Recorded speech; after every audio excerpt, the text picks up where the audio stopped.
Welcome. क्या आप games में करियर बनाना चाहते हैं? फिर ये वीडियो जरूर देखिएगा। पर क्या बिल्स दे करियर पाएंगे। में ग्रोथ होगी? पैसे अच्छे मिलेंगे। स्कोप होगा क्या? सीखेंगे कैसे कैसे। होगा सब? मुझे गेम डेवलपमेंट करते हुए 5 साल हो गए। आज से 7 साल पहले मैं भी खुद से ही सवाल कर रहा था।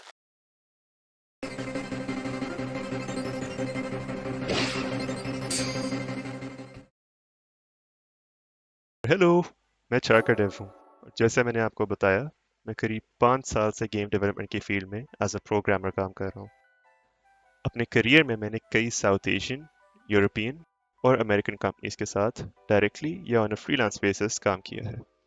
इन कंपनीज के साथ एंटरप्राइज प्रोडक्ट्स, गेम्स जिनमें steam games, mobile games, VR projects, web 3 और मेटावर्स प्रोडक्ट्स पर काम करने का मौका मिला। इस दौरान मैंने पूरी दुनिया के टैलेंट के साथ काम किया, उनको जाना, उनसे सीखा और आज मैं कुछ इंटरनेशनल टैलेंट को सिखाता भी हूँ। गुजरे कुछ सालों में और आज भी कभी-कभी मेरे से जब कोई पूछता है कि आप क्या पढ़ते हैं, तो सबसे पहले मैं उनको ये बताता हूँ कि मैं पढ़ता नहीं, काम करता हूँ। मैं एक कंप्यूटर साइंस का ग्रेजुएट हूँ और फुल टाइम गेम डेवलपर हूँ। फिर पूछने वाले की उम्र ज्यादा हो या कम, जवाब सबका यही आता है, भाई तुम्हारी तो मौज है, काम में भी गेम्स खेलते हो। ऐसी बात सुनकर मुझे ये समझ नहीं आती कि मैं इन सबको क्या जवाब दूँ, क्या समझाऊं और कैसे। अगर आपको ये लग रहा है कि गेम्स बनाना तो बहुत आसान होगा, काम करते हुए आपको बहुत मजा आता होगा, आसपास सब कोवर्कर्स आपके गेमर्स होंगे, एक बहुत अच्छा माहौल होगा और इस तरह की कोई भी चीज आपके माइंड में हो, तो रुकिए, अब थोड़ा दिल थामिए, क्योंकि आपको मैं सच बताने वाला हूँ। सच सुन के घबराइएगा नहीं, क्योंकि वो कहते हैं ना अंग्रेजी में, there is light at the end of the tunnel. वो भी एक हकीकत है, पर उस पर हम बाद में आएंगे।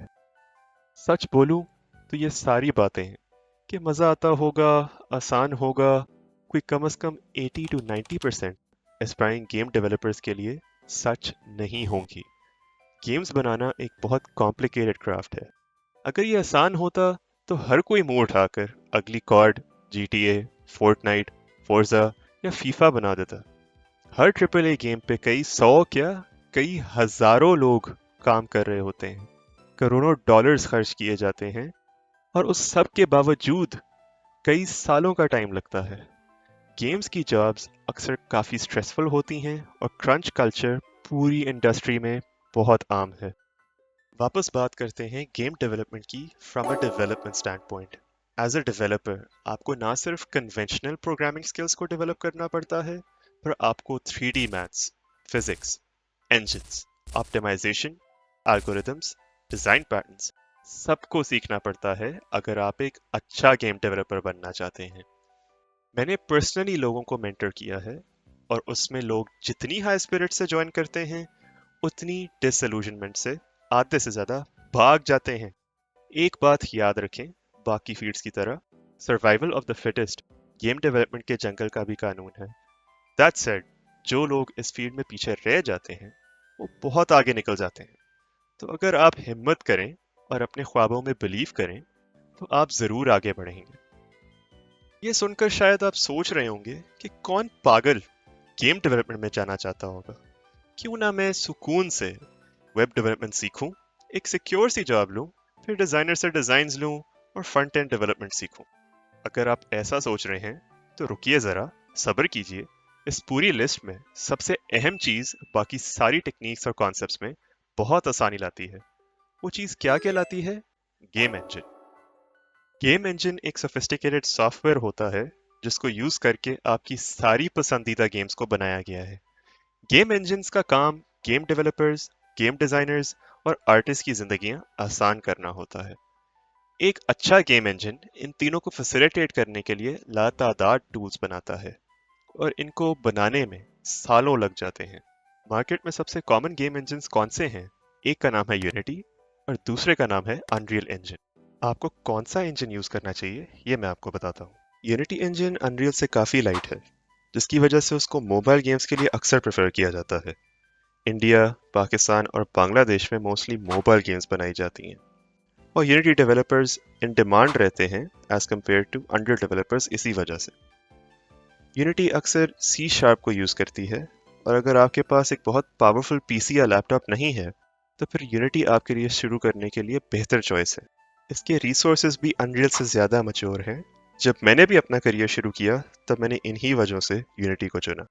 अगर आपके ख्वाब थोड़े बड़े हैं और आप फ्यूचर में किसी बड़ी पीसी और कंसोल डेवलपमेंट टीम के साथ काम करने का सपना देखते हैं तो आपको अनरियल इंजन ज़रूर सीखना होगा।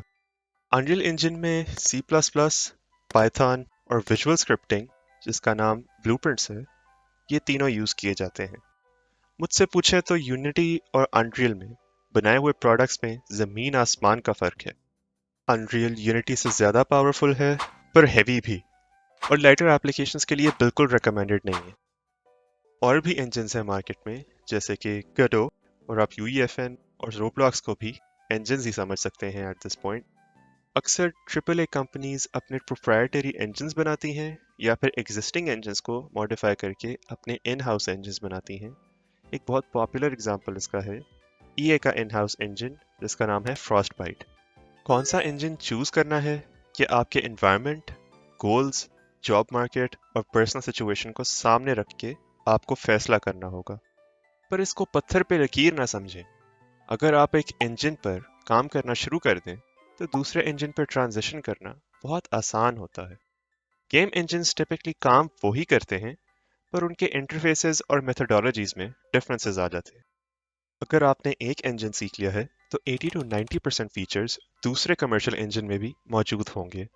ऐसा नहीं है कि आपने अनरियल चुन लिया तो आप यूनिटी पे नहीं जा सकते, या फिर यूनिटी से शुरू किया तो अनरियल पे नहीं जा सकते। एक अच्छा प्रोफेशनल खुद को इंजन एग्नोस्टिक रखता है कि कल को कोई नया इंजन इन दोनों का भी बाप आ गया तो उसके साथ भी अडेप्ट कर सके। मैंने खुद यूनिटी से अपना करियर शुरू किया, कोई 1 साल उस पर काम किया और उसके बाद अनरियल पर ट्रांजिशन किया। अगर आप सैलरीज की बात करें तो बाकी आईटी फील्ड्स के साथ ऑन पार हैं।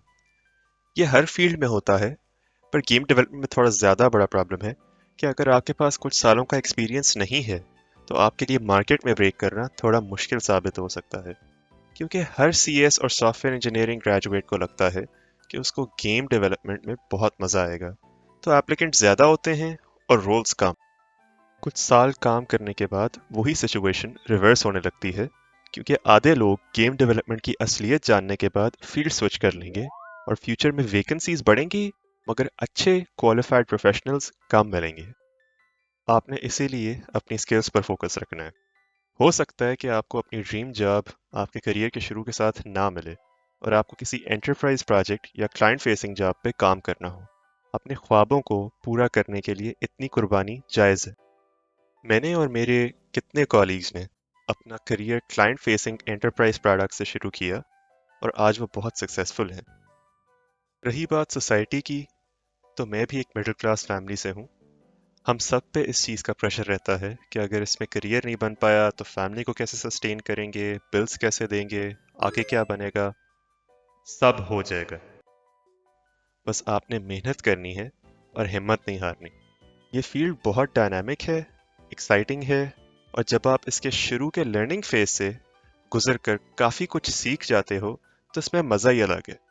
अगर आप में ड्राइव है और पैशन है तो आपको ज़रूर इसको परसू करना चाहिए, क्योंकि ये एक बहुत रिवॉर्डिंग और एम्पावरिंग एक्सपीरियंस है।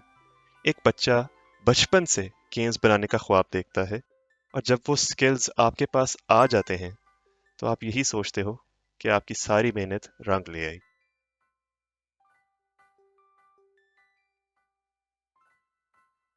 कमेंट्स में बताइएगा कि आपको कौन सी गेम ने गेम डेवलपमेंट में आने के लिए इंस्पायर किया।